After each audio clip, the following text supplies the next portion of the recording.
Merci beaucoup vraiment d'être là avec nous ce matin. Je suis très heureuse de vous accompagner. Mon nom est Marie-Lou Guévin.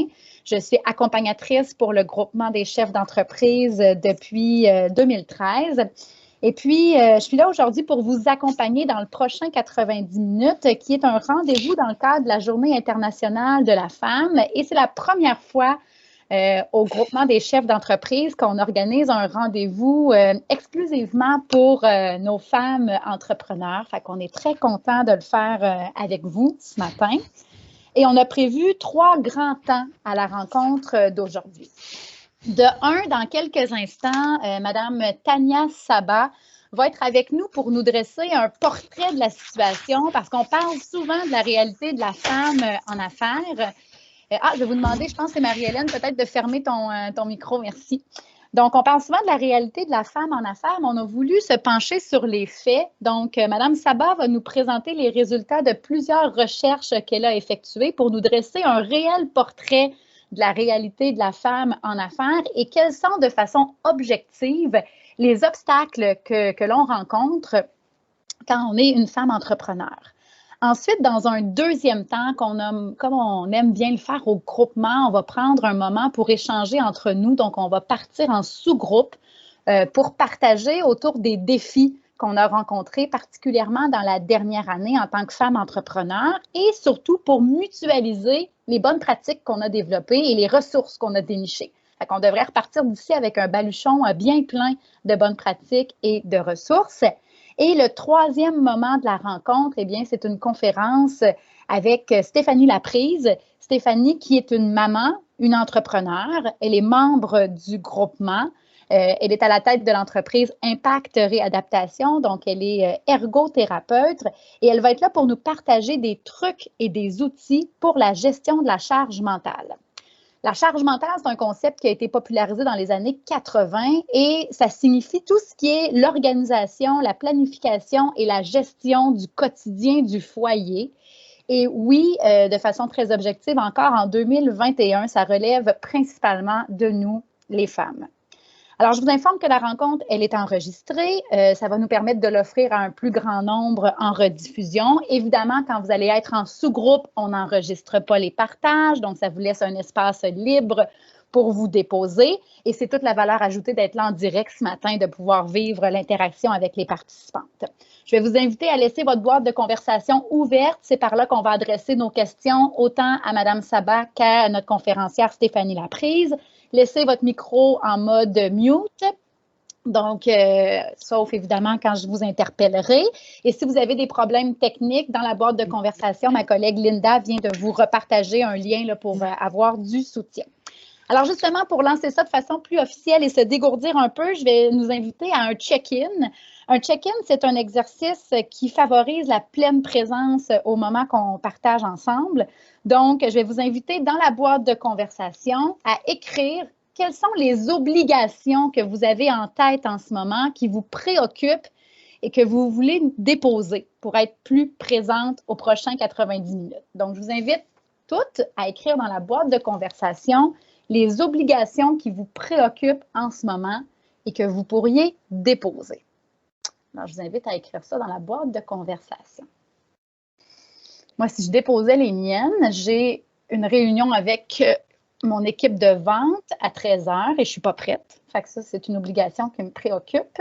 Et il ne faut pas que j'oublie de sortir les serviettes de la sécheuse parce qu'elles sont là depuis hier soir. 2 obligations que j'ai en tête en ce moment, je vous les dépose.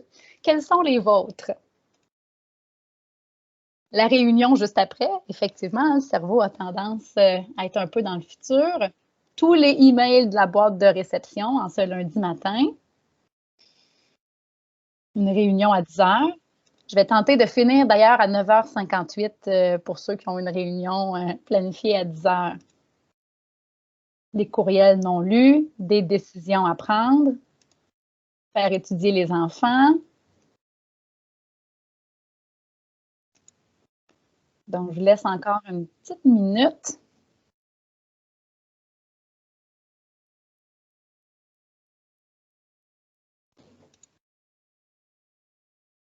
Un déménagement, une rencontre de planification, le tri des courriels. Hein. Ça prend de l'espace, le tri et les suivis des courriels, ça revient à plusieurs reprises. Alors maintenant, on va faire un exercice tout le monde ensemble. Je vais vous inviter à inspirer et on va expirer en s'imaginant qu'on souffle sur ses obligations. Alors, c'est parti.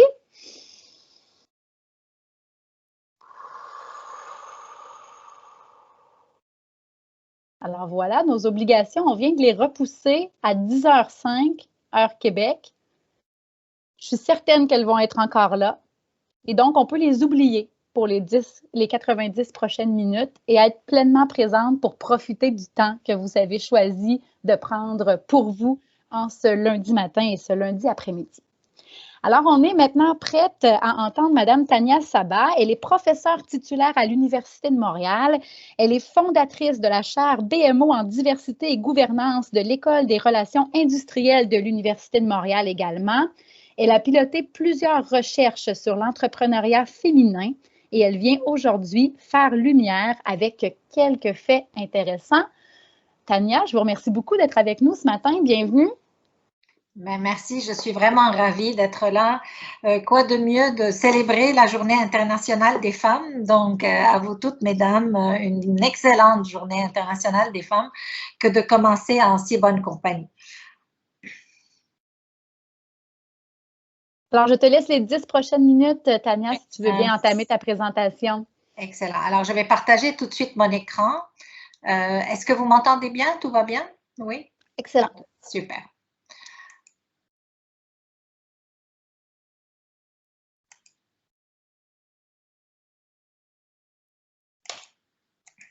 Bon, est-ce que vous voyez bien? C'est bon? Oui. On y va. Alors, j'ai 10 minutes, 8h38, 8h48, je dois avoir fini, vous donner un état des lieux et j'espère alimenter vos discussions tout à l'heure. Alors, d'abord, vraiment, travailler sur la charge mentale des femmes entrepreneurs, je pense que c'est une excellente idée en cette journée internationale des femmes. Pourquoi? Parce que vous allez voir, ça tombe à pic, puis il y a certainement plusieurs données qui montrent un peu la nécessité justement d'aider les femmes, de faire la promotion de l'entrepreneuriat parce que c'est quelque chose qui est très important. C'est autant un développement social, mais aussi un important développement économique. Alors, si on regarde en ce moment sur le marché de l'emploi, sur le marché du travail, dans l'économie canadienne, ce qu'on voit, c'est qu'il y a beaucoup plus de femmes qui travaillent à leur compte. Comme travailleuses plutôt autonomes que des femmes qui détiennent des PME. D'ailleurs, le nombre parfois est en légère baisse, alors que, par exemple, le travail autonome ou des femmes donc, qui travaillent à leur compte est en hausse. Si on regarde de manière plus générale, aujourd'hui, à peine 15,6% des PME sont détenues majoritairement par des femmes. Donc, il y a des hommes, des femmes, mais que les femmes détiennent la partie plus importante. Au niveau canadien, à peine 13% de femmes entrepreneurs. Mais par contre, si on regarde du côté du travail autonome, ben 37,4% de femmes sont des travailleuses autonomes. Donc, restent vraiment soit seules, soit ne vont pas plus loin dans leur démarche. Les femmes représentent, par exemple, un pourcentage élevé des nouvelles entreprises, mais souvent dans les très petites. Elles sont très fortement concentrées dans les entreprises qui sont entre de 1 à 9 employés, presque à 84%. Et au Québec, 94% sont des micro-entreprises, donc qui comptent moins de 20%. Mais ce qui est aussi important de noter, c'est même si les femmes se lancent dans des petites entreprises, il faut quand même considérer leur poids, encore une fois, économique et social très important, puisque les entreprises de moins de 5 employés sont celles qui contribuent le plus au renouvellement de la population des entreprises et donc celui de l'emploi au Québec. Si on regarde un peu les intentions entrepreneuriales, ce qu'on voit, c'est qu'en général, à travers les années, les intentions entrepreneuriales des femmes ont plutôt augmenté, alors que celles des hommes ont comme stagné, et même sont un peu en légère diminution. Mais si on regarde à l'intérieur des groupes, par exemple les questions d'âge, le fait d'être né au Canada ou d'être immigrant, alors vous voyez qu'il y a quand même des grandes différences. Chez les femmes, par exemple, immigrantes, les taux, les intentions de se lancer en entrepreneuriat sont presque le double des femmes qui sont nées au Canada. Et pourtant, quand on regarde par la suite qui réussit à le faire, ben là, les pourcentages tombent de beaucoup. Puis finalement, elles ont beaucoup de difficultés à percer, moins que les femmes, par exemple, qui sont natives au Canada ou évidemment au Québec. Vous voyez aussi la même chose, c'est que dans les gammes d'âge, aujourd'hui, même les femmes de 50 à 64 ans se lancent quand même en entrepreneuriat. Il ne faut pas oublier que notre économie suit notre portrait socio-démographique et les femmes qui atteignent la cinquantaine ont généralement non seulement l'expérience, mais aussi accumulé certains moyens financiers, soit pour reprendre des entreprises, soit pour se lancer aussi en affaires. Donc, quand on regarde le portrait, il faut regarder le portrait général. Puis, il est aussi intéressant de constater que chez les femmes, puis les plus jeunes aussi, les intentions de se lancer en entrepreneuriat est plus élevée. Maintenant, il y a une grande dynamique qu'il va falloir regarder, c'est que pourquoi ces intentions ne sont pas vraiment en train de se déployer en de véritables actions. Et bien entendu, parmi d'autres, des obstacles, évidemment, se posent, mais je pense que plus que ça, il faut regarder un peu les systèmes autour de nous, puis qui font en sorte, qui encouragent les femmes ou parfois freinent les ardeurs, parce qu'ici, ce sont quand même des personnes qui ont eu des intentions et qui seraient prêtes à avoir des démarches entrepreneuriales. Pourquoi est-ce que, excusez-moi, les femmes choisissent l'entrepreneuriat? OK, mon acétate ne veut pas venir. En tout cas, je vais vous les donner tout de suite. Ça a l'air, je ne sais pas pourquoi c'est là. Alors, la première raison, c'est parce que ils ont généralement, c'est des occasions inattendues, beaucoup plus que les hommes. Ils ont de la difficulté à trouver de l'emploi. Ils sont insatisfaits d'un emploi précédent, où ils trouvent que c'est une bonne façon de concilier travail et vie familiale, ce sur quoi vous allez encore plus discuter aujourd'hui. Donc, les raisons pour lesquelles les femmes tombent en entrepreneuriat sont plus des raisons accidentelles que des raisons vraiment réfléchies à la base.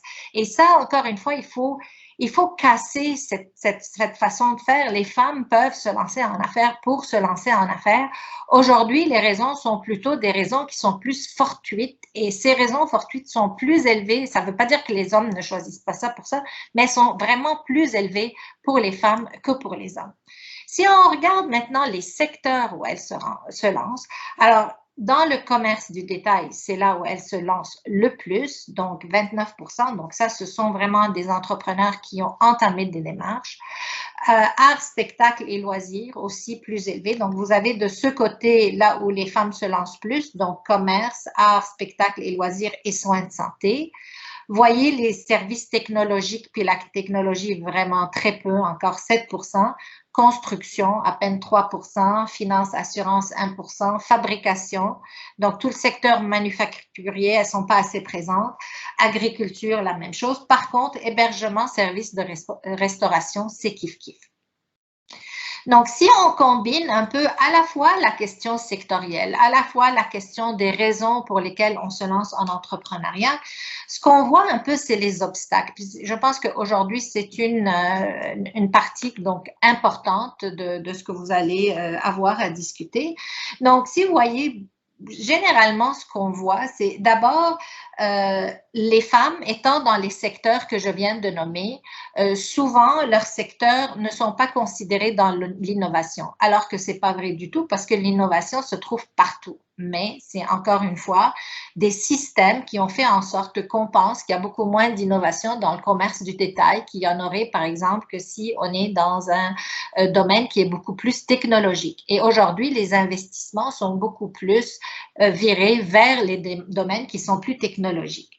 L'entrepreneuriat des femmes a toujours été considéré comme complémentaire, puis souvent continue de le faire. Puis aujourd'hui, toute la stratégie fédérale au niveau de l'entrepreneuriat, puis les efforts au niveau des provinces, puis même au niveau des municipalités, essayent de renverser cette tendance pour en faire un véritable moteur économique.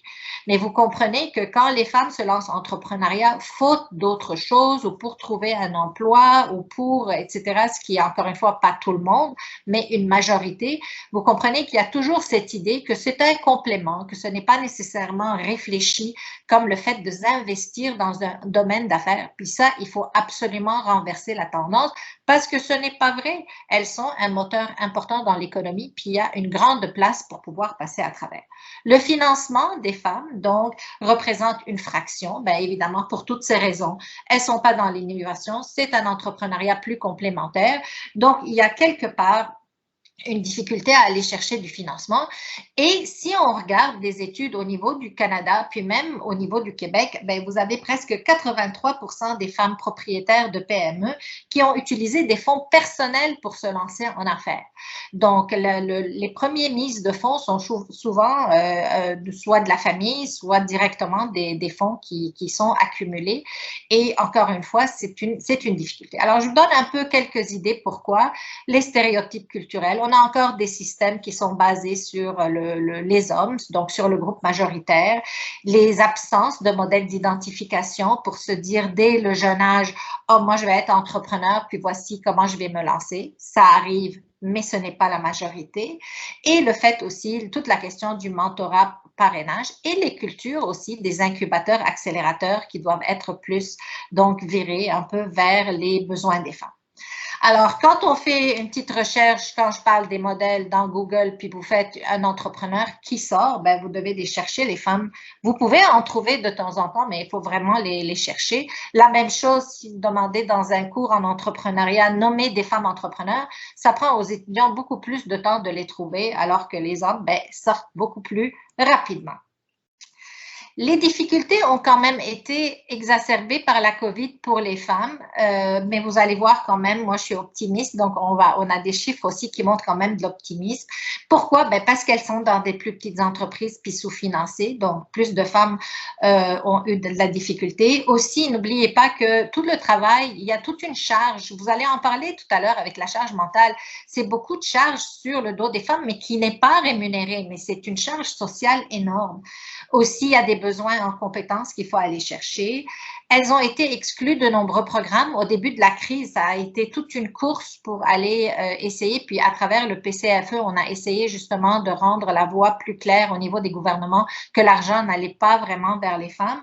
Et généralement, elles sont exclues des discussions sur le rétablissement. Et donc, il faut vraiment une voix beaucoup plus forte pour dire non, non, il faut adapter les systèmes et pas seulement amener les femmes vers les systèmes.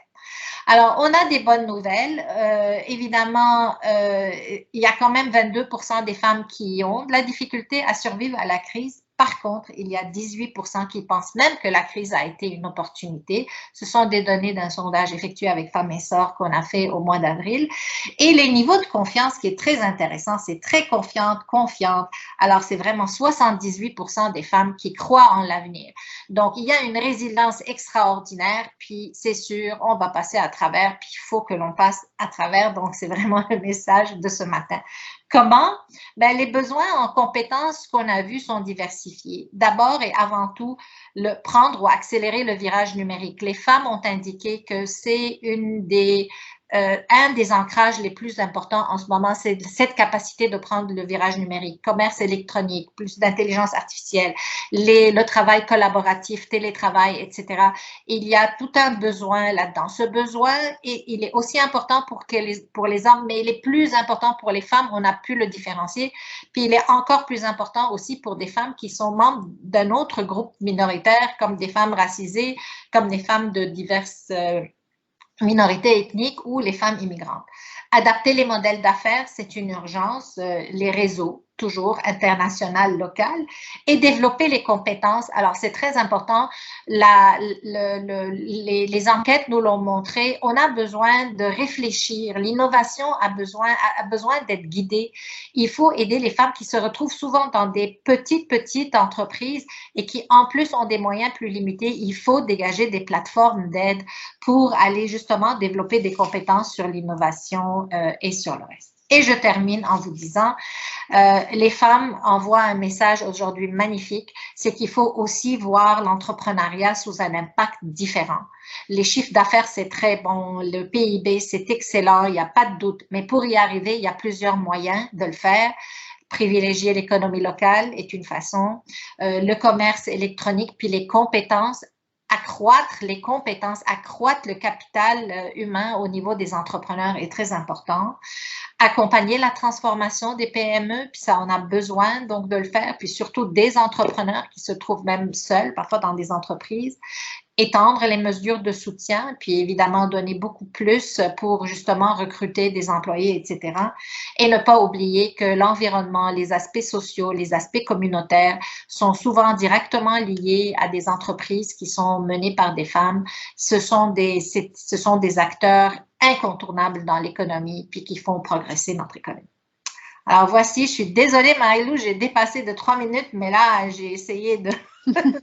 C'est correct, Tania, merci. C'est super intéressant. Ça nous donne une vue qui est balcon et qui est surtout objective du portrait des femmes en affaires. Évidemment, il est un peu plus axé sur la situation au Canada et au Québec, mais j'imagine qu'on peut faire des parallèles pour nos collègues de l'Europe. Et maintenant qu'on a vu ce portrait un peu plus balcon et objectif, on va directement redescendre sur le terrain dans vos réalités de femmes entrepreneurs pour se diriger vers un moment d'échange.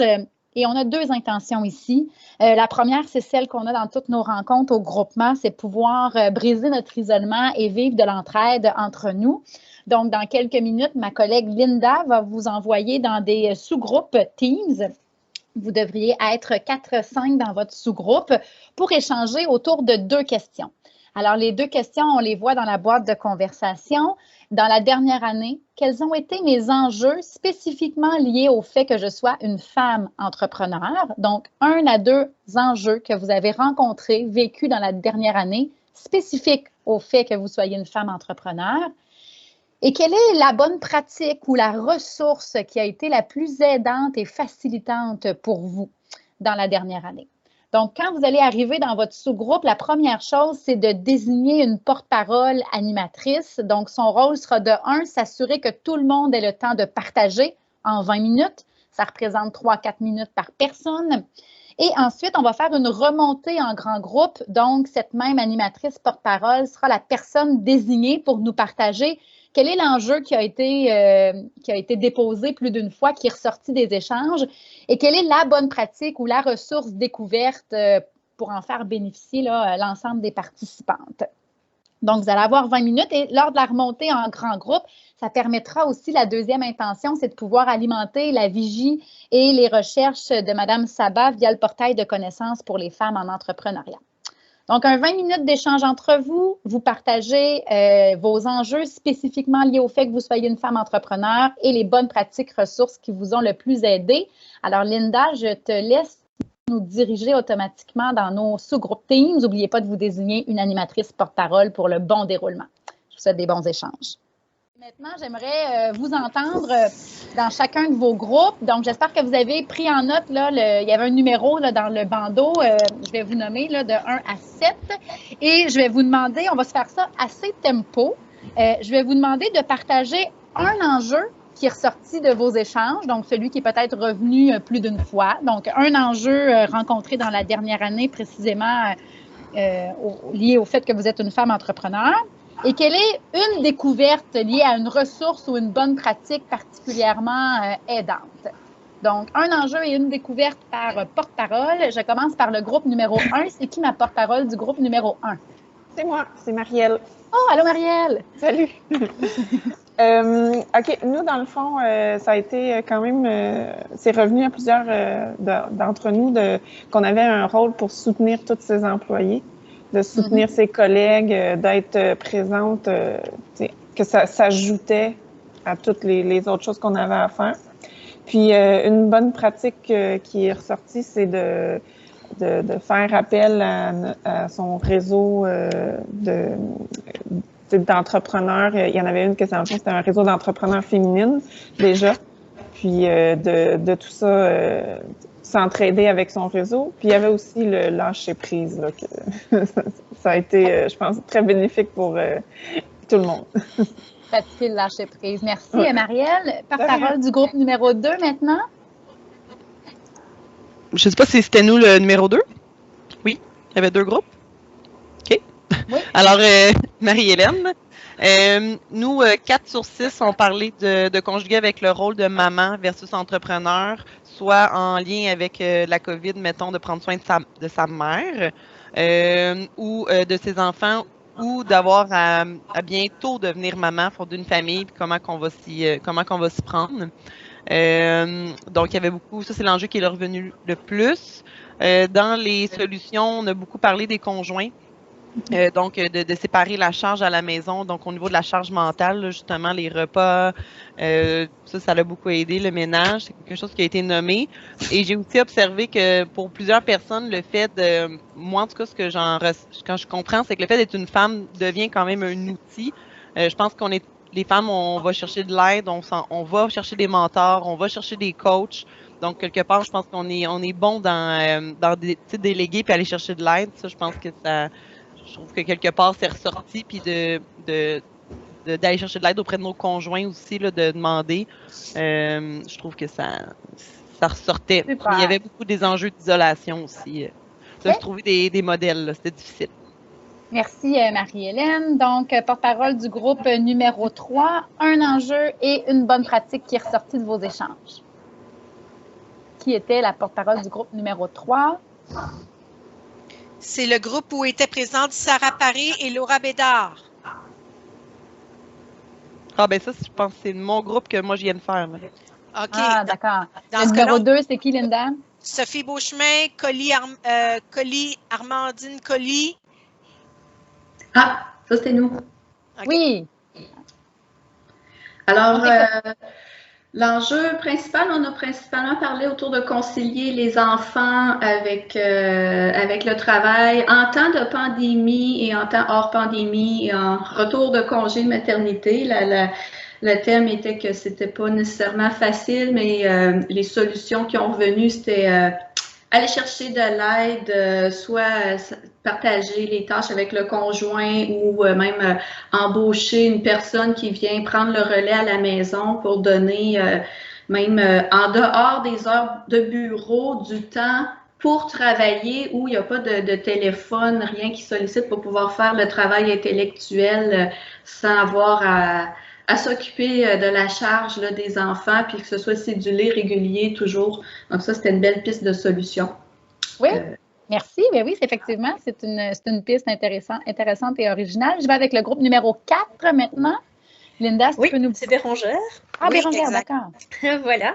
Eh bien, nous, on n'a pas fait dans l'originalité. Hein. En effet, ce qui revient comme défi, c'est de conjuguer la famille et puis le boulot.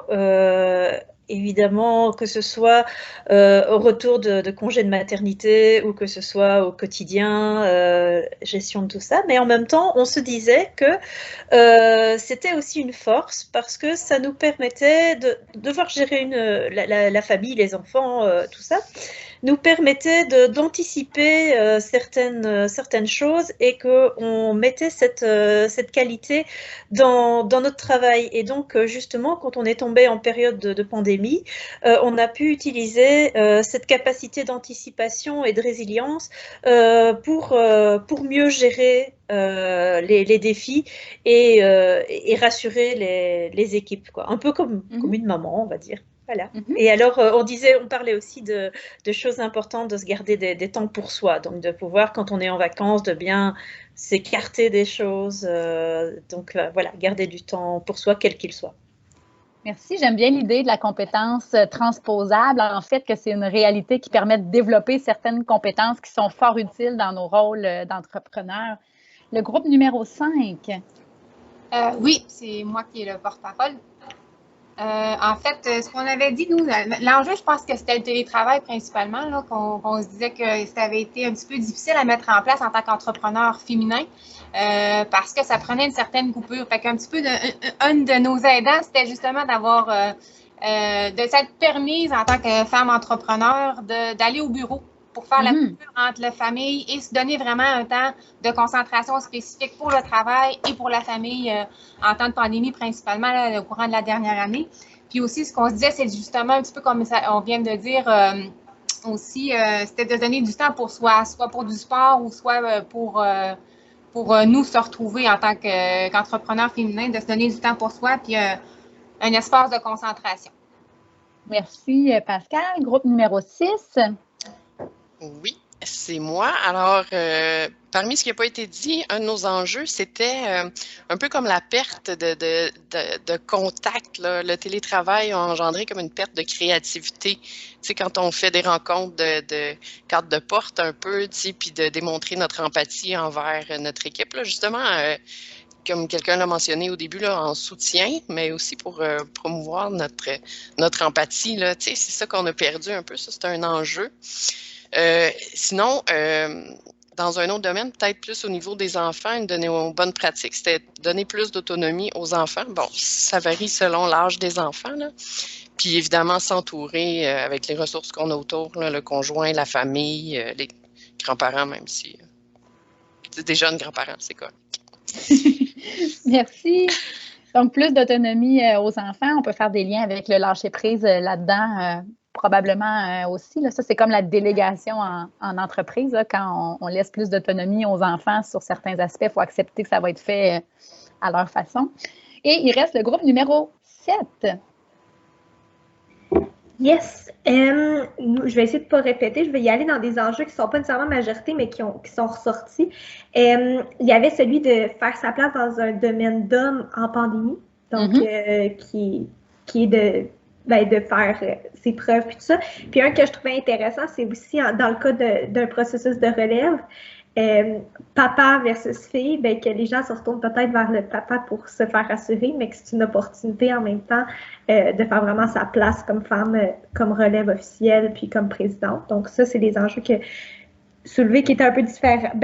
Pour ne pas répéter ceux des 6 derniers. Oui, parfait. Puis même chose pour les trucs, pour ne pas répéter, il y a tout l'aspect de coaching mensuel, psychologue, les fameux outils du groupement, le coup de pouce, les regroupements, etc. Mais sinon aussi, d'avoir des rencontres plus fréquentes avec son équipe de gestion. Donc, favoriser une communication plus fréquente. Puis, le sport sur l'heure du dîner pour couper la journée en deux. Merci. Fait qu'on est vraiment dans les pôles du temps pour soi comme femme entrepreneur, du s'entourer, que ce soit du réseau professionnel, du conjoint, de nounou, de plus d'autonomie vers les enfants, puis toute la sphère du lâcher-prise également. Je vous remercie pour vos partages. Est-ce que, Tania, en 1 minute ou 2, je vous laisserai peut-être commenter ce que vous venez d'entendre? Oui, très rapidement. Écoutez, merci beaucoup. C'est vraiment très, très enrichissant, toujours d'entendre les femmes entrepreneurs, évidemment, parler de leur réalité. Moi, je vous dirais juste 3 points très rapides que j'entends. Le premier, c'est toute la question, évidemment, de la charge des femmes à l'égard, évidemment, des enfants, juste pour rappeler que tout le soutien que l'on donne aux femmes, en fait, ce n'est pas un soutien social qu'on donne aux femmes. Toutes les revendications au niveau du soutien aux enfants, des garderies, des capacités, justement, de mieux gérer son temps, ce sont des considérations économiques. C'est un enjeu économique, c'est pas juste un enjeu social. Et donc, il ne faut pas craindre justement de le revendiquer.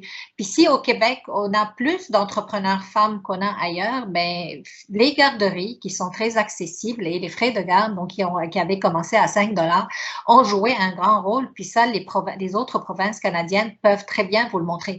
Donc, il faut continuer dans ce sens, puis il faut renforcer dans ce sens. La deuxième chose que je vous entends, c'est sur le télétravail. J'ai fait un peu d'études aussi là-dessus. Je vous dirais que vous avez raison de le mentionner. C'est peut-être des pratiques qui vont peut-être continuer un peu dans le temps. On a gagné des choses, on a perdu d'autres choses, notamment l'isolement, l'éloignement, mais on a gagné une meilleure gestion du temps. Les grands risques autour du télétravail, c'est comment on réinvestit le temps qu'on a gagné. Est-ce qu'en étant entrepreneur, on le réinvestit en des charges encore plus élevées, ou est-ce que justement on prend le temps de dormir mieux, manger mieux, faire du sport, etc. Donc, ce sont des questions qui sont très importantes. Puis, je terminerai encore une fois avec la question d'isolement qui est revenue beaucoup. Aujourd'hui, pour promouvoir et pour accélérer l'accès des femmes à l'entrepreneuriat. La question d'abord de reproduire des modèles est très importante pour que tout le monde voit que les femmes réussissent en entrepreneuriat. D'ailleurs, il y a toute une campagne par le PCFE qui s'appelle S'inspirer, se réaliser, ou en anglais See it, be it. Il faut voir des femmes entrepreneurs réussir et suivre ces exemples. Ce qu'il faut aussi, c'est constituer des masses critiques de femmes entrepreneurs pour que, encore une fois, ça puisse faire le poids dans l'écosystème entrepreneurial. Puis évidemment, tout ça passe à la fois par, évidemment, des compétences, mais beaucoup par les réseaux. Et donc, il faut continuer de bâtir les réseaux. Alors, voici en quelques minutes ma réflexion par rapport à vraiment des sujets qui ont été abordés dans vos groupes de discussion. Alors, merci. Merci beaucoup, Tania. Vous pourriez peut-être nous laisser, je pense que je l'ai mis, là, je ne suis pas certaine que ça a fonctionné, mais le lien vers le PCFE dans la boîte de conversation pour ceux qui auraient le goût d'aller jeter un coup d'œil sur le portail qui réunit justement des résultats d'études et différentes ressources disponibles pour les femmes en entrepreneuriat. Alors maintenant, pour les 25 prochaines minutes, on va s'intéresser plus précisément à la charge mentale. Avant de vous entendre ce matin, j'avais déjà été interpellée en club par certaines de mes femmes membres que j'accompagne et qui disent souvent je gère 2 entreprises dans le fond, j'ai ma business familiale à gérer au quotidien en plus de mon entreprise.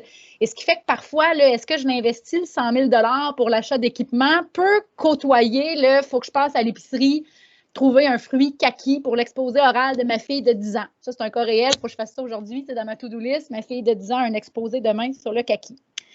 Alors, on en rit souvent. Il y a des articles de blog sur la charge mentale. On s'en plaint parfois aussi. Mais aujourd'hui, ce qu'on voulait, c'était s'outiller pour mieux gérer la charge mentale. Et c'est pourquoi on a invité Stéphanie Laprise sous plusieurs chapeaux. Ces chapeaux d'ergothérapeute, d'entrepreneur, de maman et de membre du groupement. Alors, Stéphanie va nous partager de son vécu et des bonnes pratiques et des outils pour faciliter la gestion de la charge mentale. Alors, Stéphanie, je te confie les 22 prochaines minutes. Alors voilà, j'ai lancé ma présentation. Est-ce que c'est bon? Vous la voyez bien, Marie-Lou, je te vois. Est-ce que c'est bon, la présentation est à l'écran? Vous m'entendez bien? OK, c'est parti. Alors, vraiment, je suis très contente d'être ici ce matin, de pouvoir vous parler de mon expérience d'entrepreneur, de maman et d'ergothérapeute en cette journée de la femme. C'est un grand privilège. Je veux remercier Marie-Lou d'avoir pensé à moi et le groupement de chefs aussi. Alors, la présentation aujourd'hui que je vous propose, je vais chevaucher un petit peu des concepts d'ergothérapeute et des choses qui sont plus de mon parcours professionnel. Et on y va avec ça. Fait que, en fait, c'est ça, Marie-Lou m'a demandé de vous parler de la charge mentale. Quand Marie-Lou m'a parlé de présenter sur ce sujet-là, je me suis dit, ouais, en tant qu'ergothérapeute, la charge mentale, c'est quelque chose qu'on considère régulièrement, mais comment on mesure la charge mentale? Et ce que je me suis rendu compte en préparant la présentation, c'est que la charge mentale, c'est personnel à chacun. Et je vais rentrer dans le détail de ça dans quelques minutes. En tant que maman et entrepreneur et ergothérapeute, je peux vous dire que la charge mentale, même si je connais tous les trucs et vous en avez nommé plein tantôt, vous allez voir, il y a des choses que je vais recouper dans ma présentation. Donc, je vois ma présentation comme vraiment un outil qui va mettre tout ça ensemble ce matin. Et c'est ça, pour ma part, la charge mentale, même si je connais plein de trucs, c'est un défi de tous les jours pour moi de gérer ma charge mentale. C'est un défi du quotidien. C'est quelque chose qui me préoccupe à chaque jour. Donc, même si on a plein de trucs, c'est vraiment quelque chose qui demande de la persévérance pour pouvoir maintenir son équilibre. Donc, j'y vais. La première chose que je voulais vous présenter, c'était un petit peu pourquoi c'est important de parler de la charge mentale. Et là, je voulais vous présenter ce cadre conceptuel-là qui a été fait par l'équipe de l'Université de Sherbrooke, le CAPRI, qui est un centre de recherche en invalidité au travail. Et ce que le cadre conceptuel nous dit, c'est que dans la vie, on a 2 types de facteurs qui interviennent sur notre santé mentale. On a tout d'abord les facteurs qui sont en lien avec le travail et on a les facteurs qui sont en lien avec notre vie personnelle.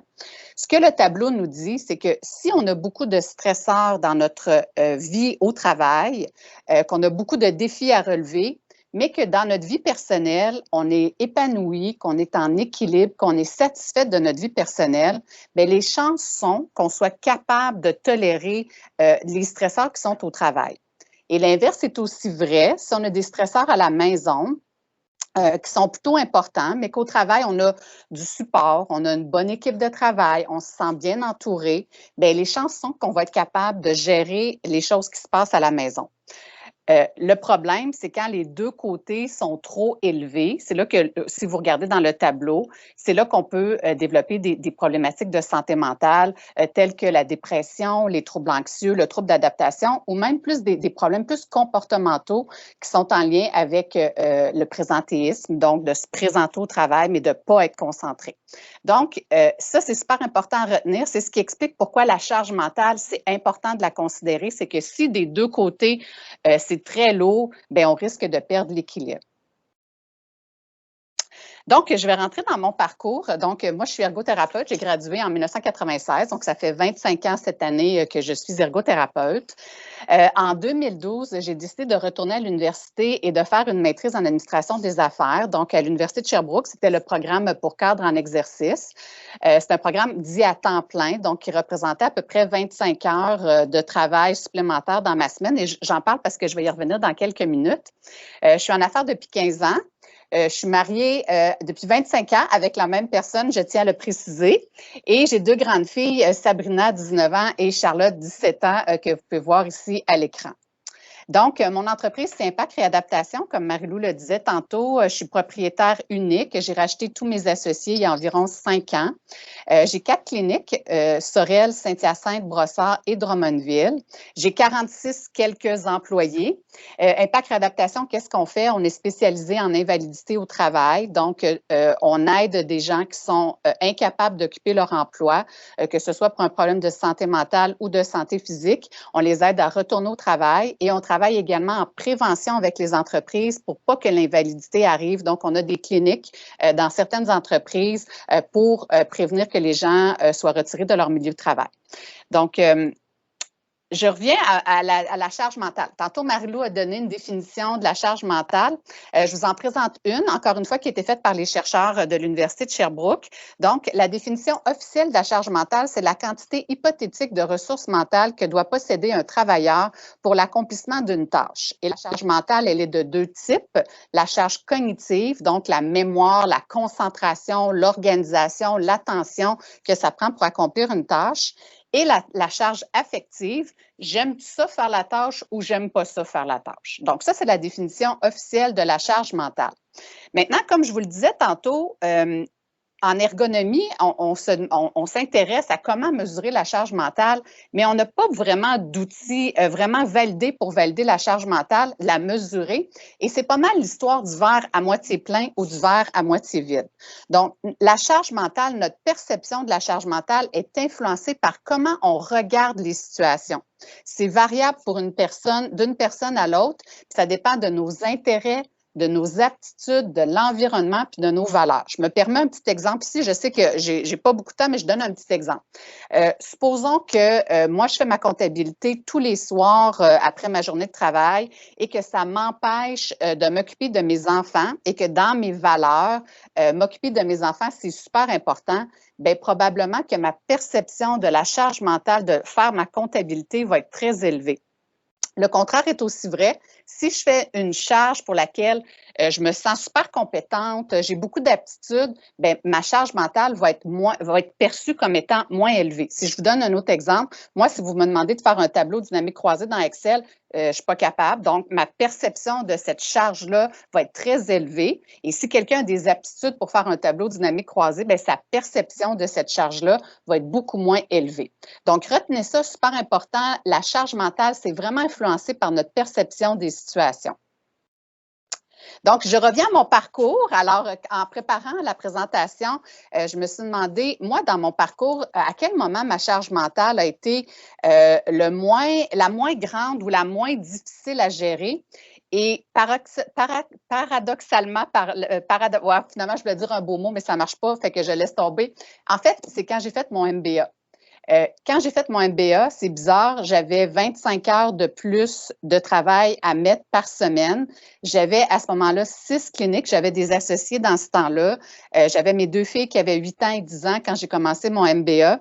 Et malgré tout ça, je n'avais pas la perception que c'était une situation impossible, que la charge mentale était vraiment élevée.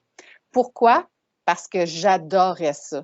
Parce que pour moi, l'éducation dans mes valeurs, c'est dans mon top 5 et je faisais exactement ce que j'avais le goût de faire au moment où je voulais le faire. Fait que, vraiment, pour moi, c'est une expérience extraordinaire.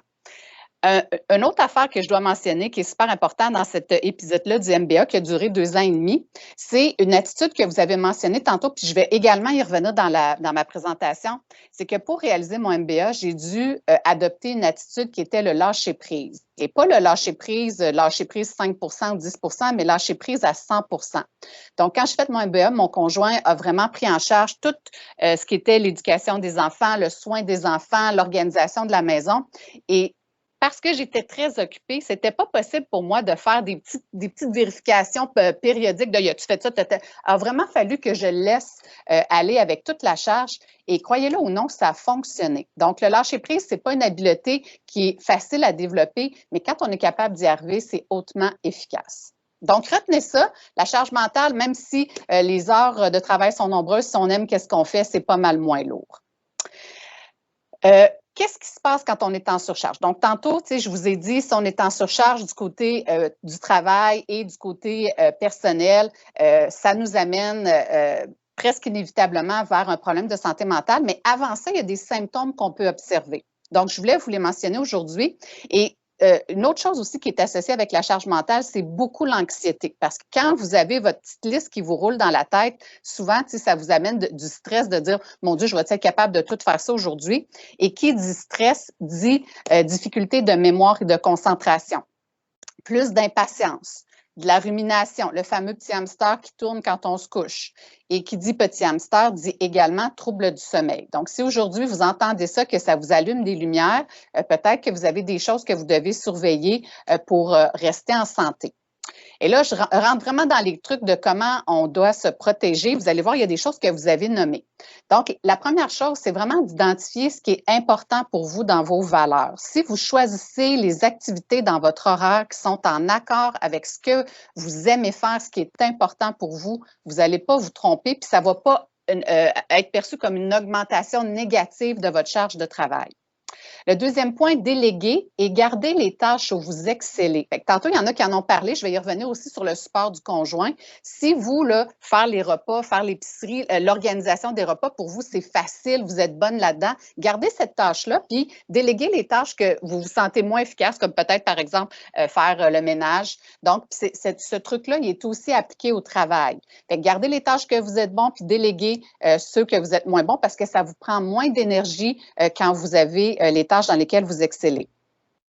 Évaluez les endroits dans votre semaine où vous perdez de l'énergie. Je vais donner un exemple par rapport à ça. En fait, je vais en donner 2, je vais essayer d'aller vite. Une des choses que j'ai faites aussi quand j'ai entrepris mon MBA, c'est que j'ai demandé à mes enfants de choisir une seule activité parascolaire. Avant, il y avait comme 4 activités chacune. Je leur ai demandé de choisir parce que pour moi, c'était trop de coordination, de faire les soupers en vitesse, d'aller les porter, les chercher à leurs activités, et ça x2.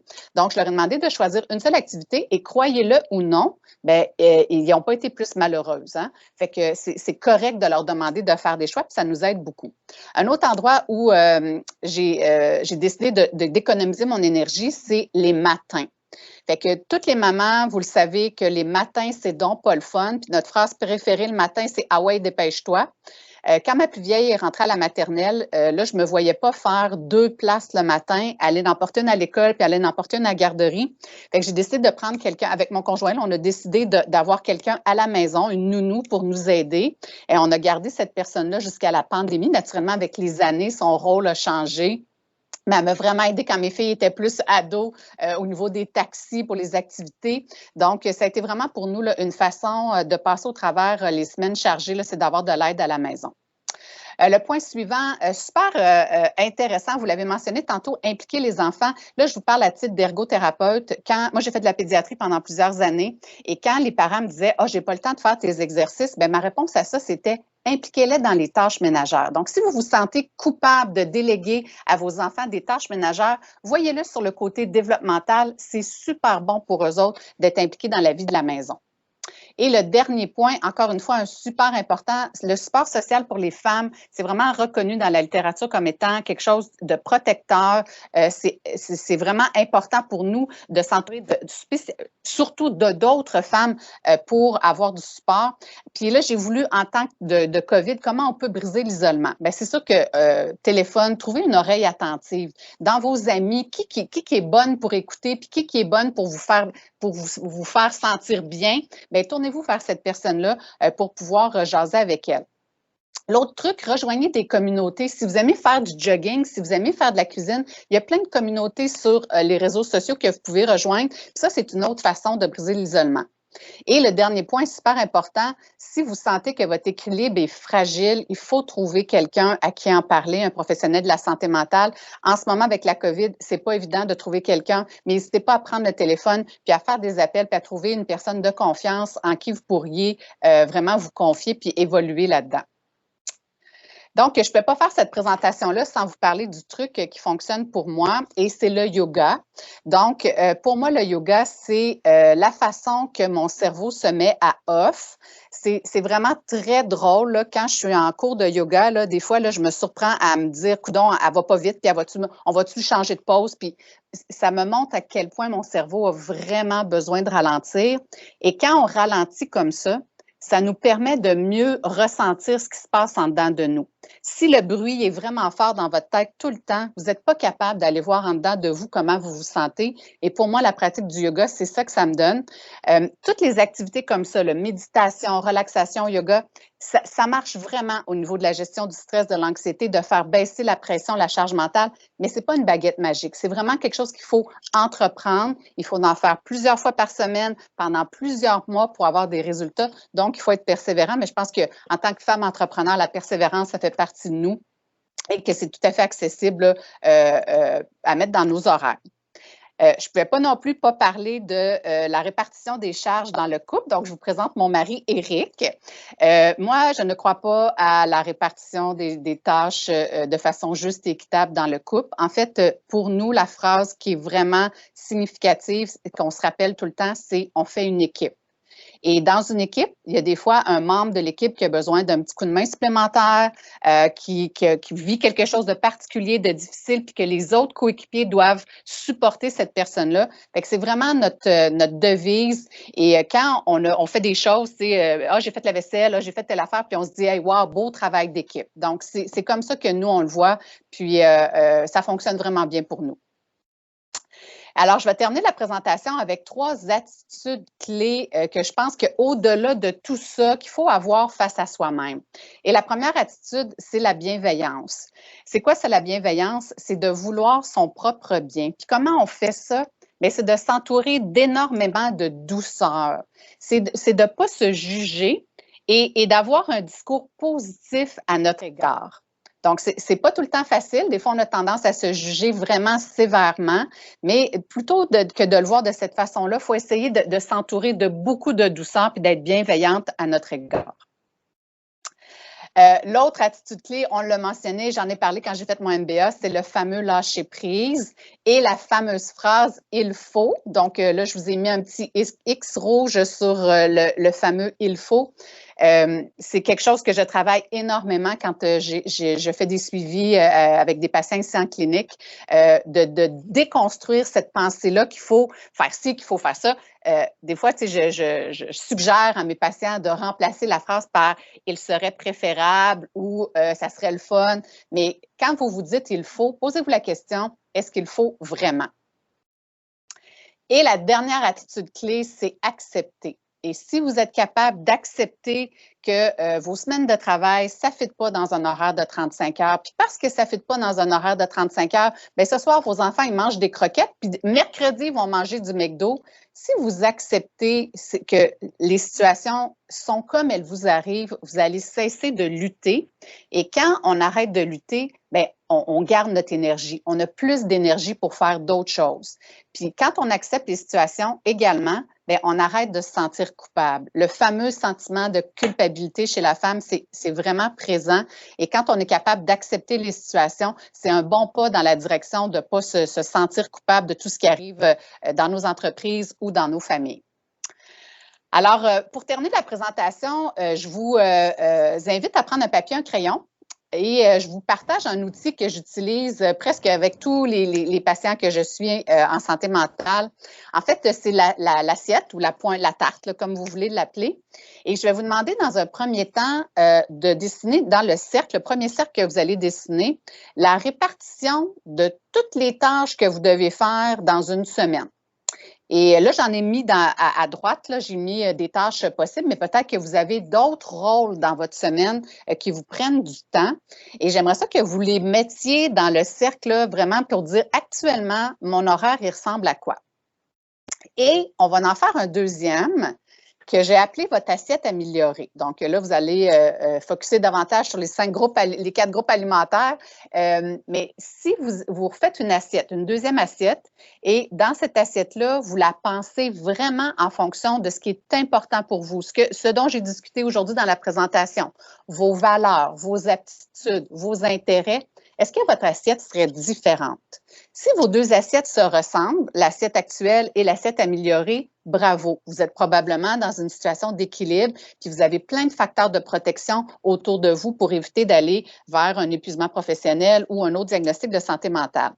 Si vos deux assiettes sont passablement différentes, bien là, je vous encourage à prendre du temps pour réfléchir à ça. Parce que des fois, quand nos assiettes sont vraiment différentes, ça veut dire qu'on n'est pas tout à fait sur notre X. Et quand on n'est pas sur notre X, souvent les tâches nous prennent énormément plus d'énergie. Et qui dit énergie dit charge mentale augmentée. Donc, petit outil que vous pourrez travailler dans les prochains jours. Donc, bien, je vous remercie. Ça conclut ma présentation. J'ai laissé mon adresse courriel. S'il y a des gens qui veulent m'écrire, ça va me faire vraiment plaisir de discuter avec vous. Merci Stéphanie. J'imagine effectivement que, parce que dans le fond, l'exercice de l'assiette, tu nous invites à le faire à tête reposée dans les prochains jours. Donc, ça va être envoyé par courriel pour faire suite à l'événement. Donc, de prendre un temps de réflexion pour soi en dessinant notre assiette actuelle puis notre assiette souhaitée. C'est ce que je comprends, hein, Stéphanie? Oui, tout à fait. Parfait. On aurait le temps pour quelques questions s'il y en a. En fait, des questions, j'en prendrai 2 ou 3 si vous voulez me les écrire dans la boîte de conversation. Moi, j'en avais une, Stéphanie, au sujet de la culpabilité. Tu y as fait allusion rapidement. C'est un sentiment qui peut revenir fréquemment. Comment, toi, personnellement, tu la gères, ta propre culpabilité? Oui, c'est une super bonne question. Encore une fois, c'est un travail de tous les jours. Je pense que d'en prendre conscience, la première chose, c'est de se dire, OK, là, je me sens coupable dans telle situation. Puis après ça, c'est de se faire un peu le juge de ces pensées-là.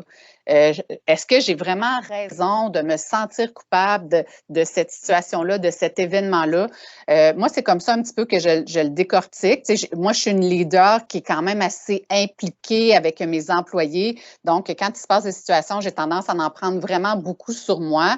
Mais avec le temps, j'essaie de prendre un pas de recul puis de me dire, OK, est-ce que ça m'appartient vraiment? Est-ce que ce sentiment-là de culpabilité, est-ce qu'il y a raison dans l'histoire? Est-ce qu'il y a raison d'être là?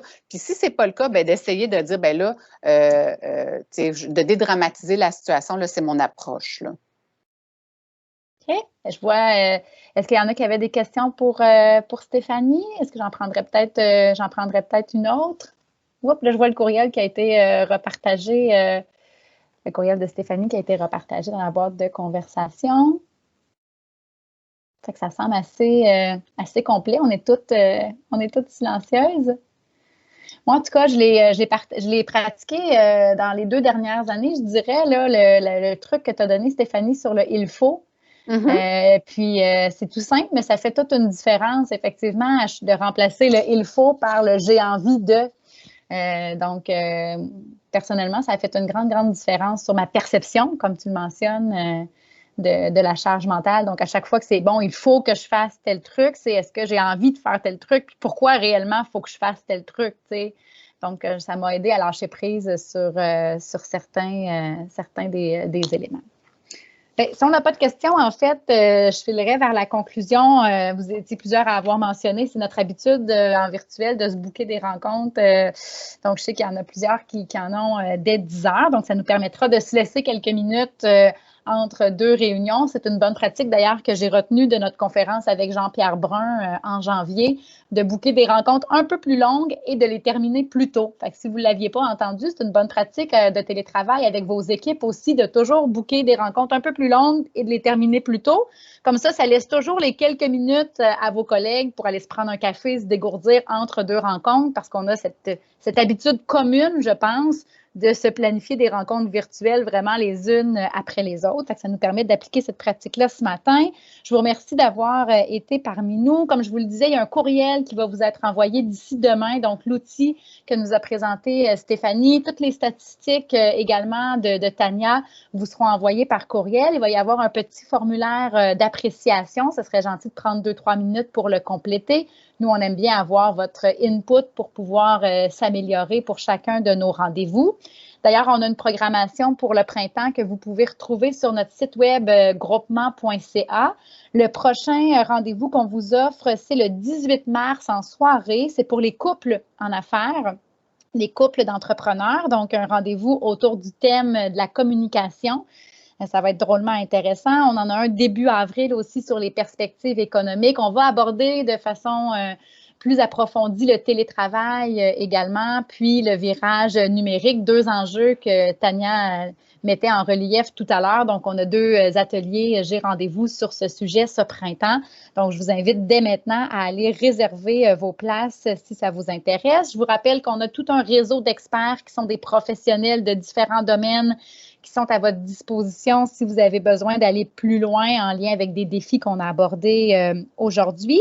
Puis, je terminerai en mentionnant aussi que vous allez tous recevoir le lien vers la vidéo de la rencontre de ce matin et n'hésitez pas à la partager. On a parlé de réseau aujourd'hui. Bien, si vous pensez que ça peut faire du bien à une entrepreneur de votre réseau, qu'elle soit membre du groupement ou non, n'hésitez pas à lui partager la conférence de ce matin si vous sentez que ça peut aider. On est vraiment dans notre mouvement ensemble pour durer et notre intention, c'est d'aider le plus grand nombre d'entrepreneurs possible.